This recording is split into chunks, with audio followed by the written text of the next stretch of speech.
આજની ધર્મકથા. પ્રણામ.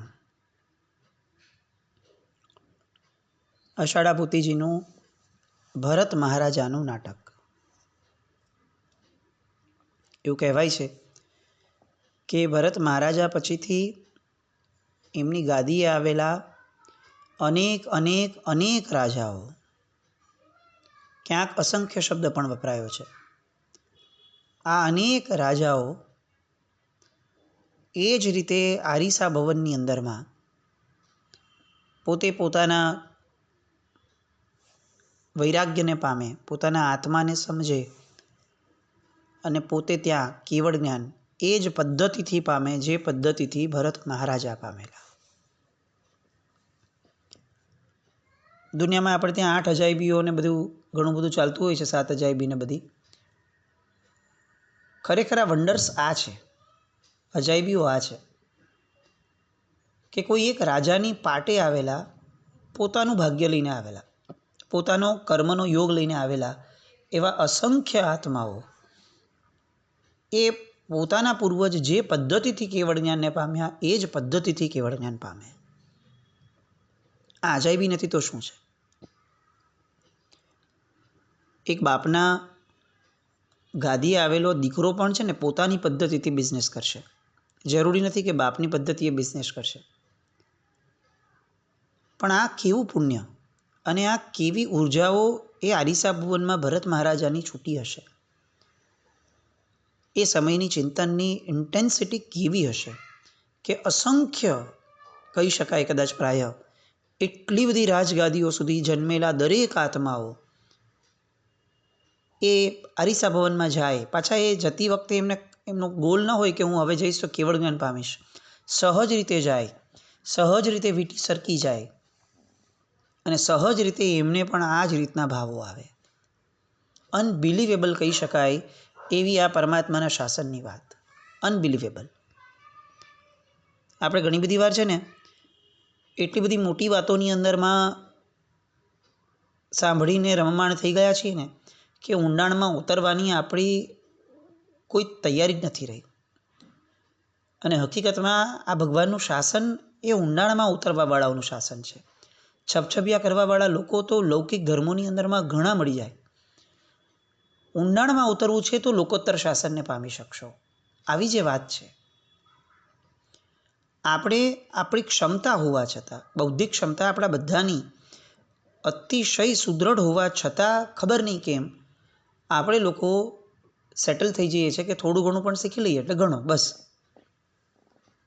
આમ કેટલીક વાર કેટલાક આયોજનો થતા હોય ને તો પણ દુઃખના એટલે વેદનાથી આ વાત થાય છે કે ઘણી બધી વાર ઘણા આયોજનો થતા હોય ને કેટલાક લોકોને આવું પૂછવામાં આવે કે ભાઈ આ કરવાનું ઇન્ટેન્શન શું? તો એમ કે ભાઈ કોઈ એક જણ તો પામશે. અને આપણને આ પ્રશ્ન આવે કે જેનો ગોલ જ એક જ જણને પમાડવાનો છે, માંડ એક જણને, એ કાર્યક્રમ, એ આયોજન એ હકીકતમાં કોને પમાડશે? અને આટલા નાના લેવલના ગોલ સેટ કરવા એ કેટલી માંદી માનસિકતા છે આપણી. જે ભગવાન સર્વજીવોને શાસનરસી બનાવવા માંગતું હોય, અભવ્યની બાદબાકી કર્યા વગર, એ ભગવાનના શાસનના આયોજનો, વિચારધારાઓ આ આવી ચાલે કે કોઈ એક જણ તો પામશે, ચાલો આટલી બધી ક્રિયાઓ કરીએ છીએ તો એકવાર તો ભાવ આવશે. અરે ભાઈ કેમ પણ? લૌકિકતામાં પણ આ નથી તો લોકોત્તરતામાં તો કેવી રીતે ચાલે? ક્યારે આપણે વિચારીએ છીએ કે ભાઈ આખી જિંદગી દુકાને ગયા તો ચાલો એક દિવસ નફો થશે તો ચાલશે? રોજ નફો જોઈએ, સારામાં સારો નફો જોઈએ. તો અહીંયા કેમ આપણી બધી ક્રિયાઓની પાછળ આવું કોઈ આશય જ નથી? પણ નથી. આપણે ટીવાઈ ગયા છે આવું જીવન જીવવા માટે. ઘેટા બકરા જે રીતે એક પછી એક પ્રવાહની અંદરમાં ચાલવા માટે ટેવાઈ ગયા હોય એમાં આપણે પણ ટેવાઈ ગયા. પણ આ ભરત મહારાજાના વંશજો કંઈક અલગ માટીના હશે. દરેકની વીંટી પડે અને દરેકની વિચારધારા ક્ષપક શ્રેણી તરફની મંડાય, ફક્ત વીંટી પડવા માત્રથી. અને દરેક વ્યક્તિ કેવળ જ્ઞાન પામે ત્યાં જ. અદ્ભુત લાગે, અદ્ભુત. અષાઢા ભૂતિજીએ આ જે નાટક ભજ્યું,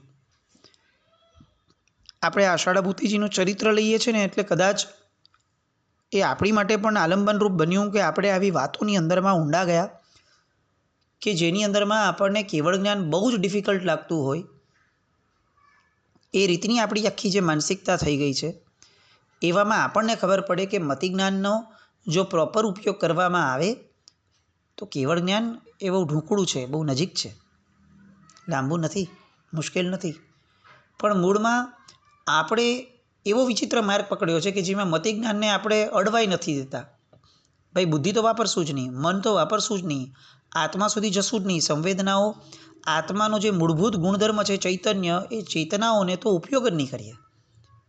અમે ફક્ત એનર્જી દ્વારા ક્રિયાઓ કરશું.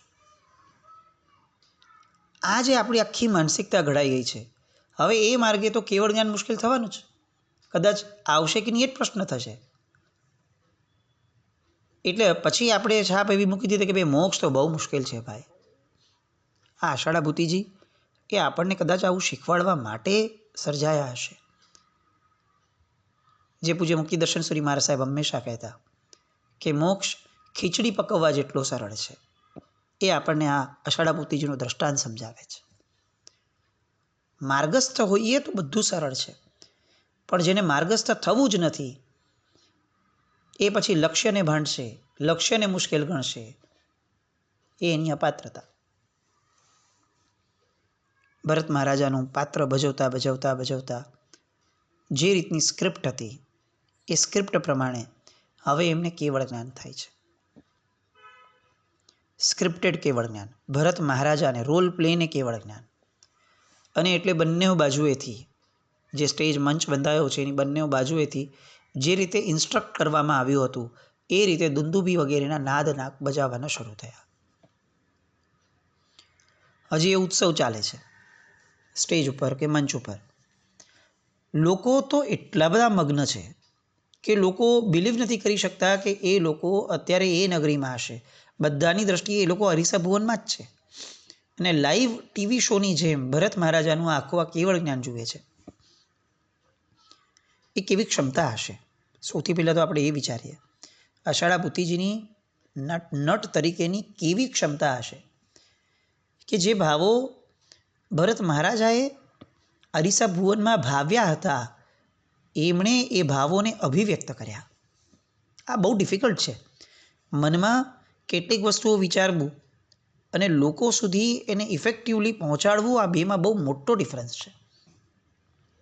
કેટલા બધા આત્માઓ એવા છે જેની સમજણ બહુ દ્રઢ હશે પણ એક્સપ્રેશન પાવર વીક હશે, એ નહીં સમજાવી શકે. અને કેટલા બધા એવા પણ હશે કે જેનો એક્સપ્રેશન પાવર સ્ટ્રોંગ હશે પણ કેટલીક અનુભૂતિઓને સંવેદના જ એવી હશે કે જેની એક્સપ્રેશન ન કરી શકે. આષાઢા ભૂતિજીનો આ એક્સપ્રેશન પાવર લેન્ડમાર્ક કહી શકાય. આપણે અત્યારના વિજ્ઞાને આપેલા કેટલા બધા લોકોને લેન્ડમાર્ક તરીકે ગણીએ છીએ.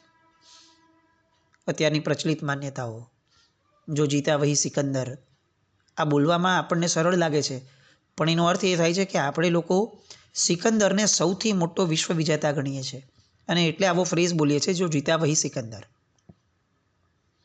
આવા તો કેટલા બધા ઢગલાબંધ દ્રષ્ટાંતો જેમાં આપણે એવું સાબિત કરીએ છીએ કે અમારા પૂર્વજોમાં કંઈ દમ જ નહોતો ભાઈ. જે છે એ બધું આ આજનું વિજ્ઞાનને આ પાશ્ચાત્ય જગત જ છે, અમે ડૂબાવ હતા. આવું સ્વીકારીને આપણે બેઠા છે. ન્યૂટને આ કર્યું, આ તે કર્યું, આ તે કર્યું, અમારે ત્યાં કોઈ હતું જ નહીં. આ આખી એજ્યુકેશન પદ્ધતિએ આપણા માઇન્ડને મેસ્મરાઇઝ કરી દીધા છે કે આપણે લોકો લલ્લુ હતા. આપણા પૂર્વજોમાં કંઈ જ નહોતું, આપણે બેકવર્ડ હતા. આ વિચારીએ. આષાઢા ભૂતિજીની નટ સમ્રાટ તરીકેની જે ખ્યાતિ હતી, આ ખ્યાતિને આ પરિપ્રેક્ષમાં વિચારીએ. એમને કેવળ જ્ઞાન થયું એ વાતને હમણાં સાઈડ પર મૂકીએ. એ અભિનય ક્ષમતા, એને બિરદાવવા આપણી પાસે શબ્દો ન મળે. કોઈના કેવળ જ્ઞાનનો રોલ પ્લે કોઈ કેવી રીતે કરી શકે? અને છતાં એમણે એ આબેહૂબ એવી રીતે ભજવ્યું કે જોનારા દરેક વ્યક્તિ આ આષાઢા ભૂતિ છે એવું પણ ભૂલી ગયા. આ કેવળ જ્ઞાની ભરત મહારાજા છે એવું માનીને ઉત્સવ કરવા લાગ્યા. ગજબ નાક માહોલ હશે. આવા તો નાટકો પણ હવે નથી થતા. હવેના તો નાટકો પણ જોયા હોય તો આપણને એવું લાગે કે આને નાટક પણ કઈ રીતે કહેવું. ખેર, હવે એક વળાક આવે છે. બધા જ ઉત્સવના લયમાં છે. દરેકે દરેક વ્યક્તિને ભરત મહારાજાને કેવળ જ્ઞાન થયું છે એનો આનંદ છે. પણ આ આખા એ સમયના મંડપમાં એક વ્યક્તિ એવો છે કે જેને હજી આનંદ નથી, જેને વીંટી પડ્યા પછીથી ભરત મહારાજાની વિચારણાના ડાયલોગ્સ બધા જ બોલી લીધા પછીથી હવે એ વીંટી પડવાવાળી જે ઘટના છે એ ઘટના અંદરમાં પિંચ થાય છે. એમનું ચિંતન શરૂ થાય છે. હવેનું ચિંતન એ અભિનય નથી, હવેનું ચિંતન એ અનુભૂતિ છે. હવેનું ચિંતન સ્ક્રિપ્ટેડ નથી, હવેનું ચિંતન એ પુરુષાર્થ છે, માનસિક પુરુષાર્થ. હું એક સમયનો સાધુ, વર્ષો સુધી સંયમ જીવનનું પાલન કર્યું. તપ, ત્યાગ, સ્વાધ્યાય, ધ્યાન શું નહોતું કર્યું મેં? આત્માના ઉત્થાનની દિશાની અંદરમાં બરોબર ગુરુ નિશ્રામાં ડગ માંડતો હતો. તીર્થંકરના વારસદાર એવા આચાર્ય ભગવંત મને મળેલા, એમની આખી પરંપરા મને મળેલી. અને એક દિવસનો થયેલો એ ભૂકંપ, લાડુની લાલસા મારા આખાને આખા સાધના જીવનને હચમચાવી મૂક્યું. મારી ચારિત્રની આખીને આખી ઇમારત એ લાલસાએ જમીન દોસ્ત કરી દીધી. વર્ષો સુધી મારા ગુરુ ભગવંતોએ મારી પાછળ મૂકેલી મહેનત કચ્ચર ઘાણ બોલાઈ ગયો. દીક્ષા લેતા સમયે પરમાત્માના શાસને મારી પર જે વિશ્વાસ મૂક્યો હતો એ વિશ્વાસનો સફાયો બોલાઈ ગયો. મને ક્યાંથી ક્યાં પહોંચાડી દીધો. હું શું હતો અને શું બની ગયો. પારસ મણી હતું મારી પાસે અને હું લોખંડના માટે ભીખ માંગતો એવો ભિખારી બની ગયો. એમને ગુરુના શબ્દો યાદ આવે છે. પૈસા બે પૈસા માટે લોકો સામે હાથ લાંબો કરવાનો એવા વ્યક્તિઓથી મોહાયો હતો. એ શબ્દો એ જાણે અત્યારે એમના મન ઉપર હથોડાની જેમ ઘા કરતા હતા. અને એમનું પોતાનું ચિંતન હવે આગળ વધતું ગયું. અનંત અનંત અનંત આત્મધનનો માલિક એવો તું, અનંત જ્ઞાન, અનંત દર્શન, અનંત વીર્ય, અનંત ચારિત્ર, એનો માલિક એવો તું, આ તારી બે પત્નીઓ કે જેને તારે આવતીકાલે છોડી દેવાની છે, એ બે પત્નીઓને પૈસા મળે એટલા માટે લોકોની સામે યાચક બનીને ઊભો છે, આવા નાટકો કરે છે. તારી ક્ષમતાઓને કોની માટે વાપરે છે? અબજો રૂપિયા ખર્ચીને ચણા મમરા લેવાના? આ કોણે શીખવ્યું? અનંતા અનંત આત્મશક્તિઓ જેની પડી છે એને શક્તિઓ કોની પાછળ ઢસડવાની? આવી સ્વાર્થી વ્યક્તિઓ પાછળ, સંસારના આવા બંધનો પાછળ. અને વધારવાનું શું? સંસાર જ. નુકસાન કોને? આત્માને જ. આ કયો ધંધો છે? ધીમે ધીમે અષાઢાભૂતિ એ સમયનો સ્થળ અને કાળ બધું ભૂલી ગયા. હું મંચ પર છું, લોકો ઉત્સવ કરી રહ્યા છે, હું ભરત મહારાજા છું, આ બધું અંદરથી ભૂલાતી ગયું. ભીતરનું જગત હવે એકદમ જાગવા લાગ્યું. અંતઃકરણ હવે જાણે બહિર્કરણ ઉપર, બહારના શરીર ઉપર પણ કબજો જમાવીને બેસી ગયો. પોતે નાટકના મંચ ઉપર છે એ નહીં, પોતે ભરતનું નાટક ભજવી રહ્યા છે એ નહીં, નાટક પર તો પડદો પડવાનું શરૂ થઈ ગયું છે, લોકો ઉત્સવ માણી રહ્યા છે. આ બધું નહીં, બધું જ નહીં, કંઈ જ નહીં. હવે એક જ વસ્તુ છવાયેલી છે, એમનું પોતાનું ભીતર. બાહ્યની અસરો કમ્પ્લીટ ભૂસાઈ ગઈ છે. આખું અસ્તિત્વ ઉગડી ગયું છે. દુનિયા સાથેનો કોઈ સંબંધ હવે નથી રહ્યો. એ સંબંધ તો જવા દઈએ, દુનિયા છે એવા અસ્તિત્વની અનુભૂતિ પણ ઊંડે ઊંડે ઊંડે સુધી પણ નથી રહી. અને અંદરમાં એક ડૂબકી લગાડવાની શરૂ થઈ. બહુ થોડા સમયની આ બધી ઘટનાઓ હોય, કદાચ ફ્રેક્શન ઓફ મિનિટ્સ, સેકન્ડ્સ, બસ એવું જ કંઈક હોતું હશે. અનુભવીએ ત્યારે જ કદાચ ખ્યાલ આવશે આપણને કે આ કેવળ જ્ઞાનની છેલ્લી પળો કેવી હશે. આત્મામાં ડૂબતો માણસ એ કેવો ડૂબી જતું હશે કે અનંતા અનંત કર્મોના ભૂક્કા બોલાવી દેતો હશે. આપણને લાગે કે જો આનામાં આટલી શક્તિ હતી તો અનંતકાળ ભટક્યો શું કામ? એ હદ સુધીની શક્તિ એ સમયે ઉઘડે.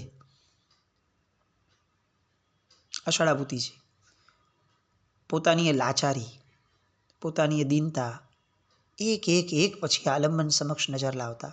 ક્યાંય એમને પેલી 2 પત્નીઓનો વાંક નથી દેખાયો કે એ લોકોએ મને મોહી, મને અંધ બનાવ્યો. ક્યાંય એમને મોહનીય કર્મનો વાંક નથી દેખાતો કે આ કર્મએ મને ફસાવ્યો. નહીં, હું ખોટો હતો. અને જે ખોટો હતો એ પણ હું તો નથી જ. હું કંઈક અલગ છું. તો જે ખોટો હતો એનાથી ડિટેચ થાવ અને હું મારા હુંપણામાં સમાઈ જાઉં. બહુ જ સરળ ઘટના. હાથમાં રહેલી રેતી સહજ રીતે જેમ સરકી જાય એ રીતે આવા જ્ઞાની વ્યક્તિઓના હાથમાંથી સંસાર સરકી જતો હોય છે. પ્રભુ જ્યારે દીક્ષા લે છે ત્યારનું કલ્પસૂત્રજીનું વર્ણન છે કે હાથમાંથી પાણી જેમ સરકી જાય, અંજલિમાંથી જળ સરકી જાય, એ રીતે પ્રભુના જીવનમાંથી આખું ને આખું આ રાજ વૈભવ સરકી ગયો. ભગવાને છોડવું ન પડ્યું. કોઈ એમ બૂમો પાડીને કહેવું ન પડ્યું કે જુઓ કેટલું છોડ્યું, કેટલું છોડ્યું. અરે છોડ્યાની કિંમતો જ નથી, એના શું ગાણા ગાવાના? જે મેળવ્યું છે એ બોલતા હોય તો બોલો. અને મેળવનાર માણસ એ તો હંમેશા અંદર સમાય.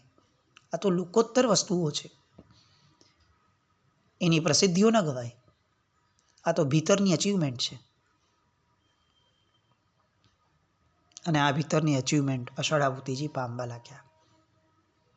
એ જ સ્ટેજ, એ જ લોકો, એ જ ઉત્સવ. લોકો ઉલ્લાસમાં ને ઉલ્લાસમાં નાચે છે, નર્તન છે બધાનું. અને એવા સમયે અચાનક જ ચારે બાજુએથી દુંદુભી વાગવા લાગી. લોકોને આશ્ચર્ય થયું, આ તે કેવી નાટ્ય વ્યવસ્થા છે?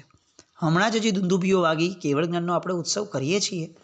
આ નવું આયોજન અષાઢાભૂતિજીએ શું કર્યું છે કે જેમાં ચારે બાજુએથી ફક્ત દુંદુભીઓ વાગે છે એવું નહીં, કોઈક દેવો અવતરે છે. ઓહો, આ કેવું નટ, આ કેવો અભિનય, આ તે કેવી વ્યવસ્થા, કયું આયોજન! આફરીન પોકારી ગયા લોકો.